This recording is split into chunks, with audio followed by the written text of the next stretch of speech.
కేసీఆర్ గారు తెచ్చిండు. ఎస్ 4,17,000 కోట్ల అప్పు తెచ్చిండు. ఏం చేసిండు కేసీఆర్? ఒక కాళేశ్వరం కట్టిండు. శాశ్వతంగా తెలంగాణకు కల్పతరువు లాంటి ప్రాజెక్టు కట్టి తెలంగాణను పంజాబ్ కంటే హర్యానా కంటే ముంగట నిలబెట్టిండు. వరి ధాన్యం ఉత్పత్తిలో నంబర్ 1 చేసిండు భారతదేశంలో కేసీఆర్.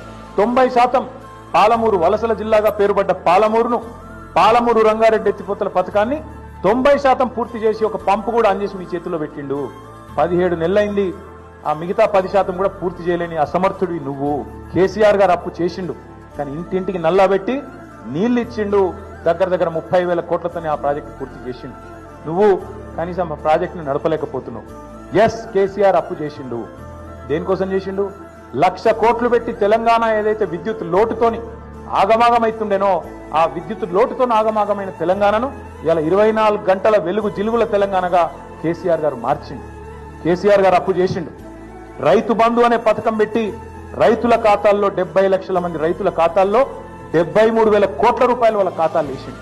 కేసీఆర్ అప్పు చేసిండు. 29,000 కోట్ల రైతుల అప్పు తీర్చిండు. కేసీఆర్ అప్పు చేసిండు.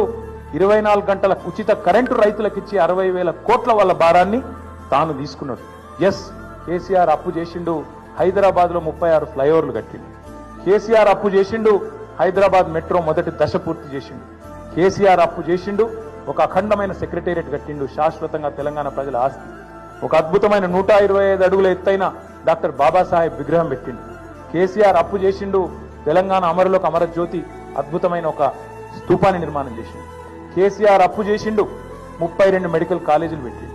32 నర్సింగ్ కాలేజీలు పెట్టిండు. కేసీఆర్ అప్పు చేసిండు. 1022 గురుకుల పాఠశాలలు పెట్టిండు.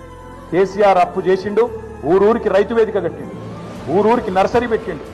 ఊరూరికి డంపింగ్ యార్డ్ కట్టిండు. వైకుంఠ ధామం కట్టిండు. ప్రకృతి వనం కట్టిండు. నువ్వు పీకింది ఏంది చెప్పు.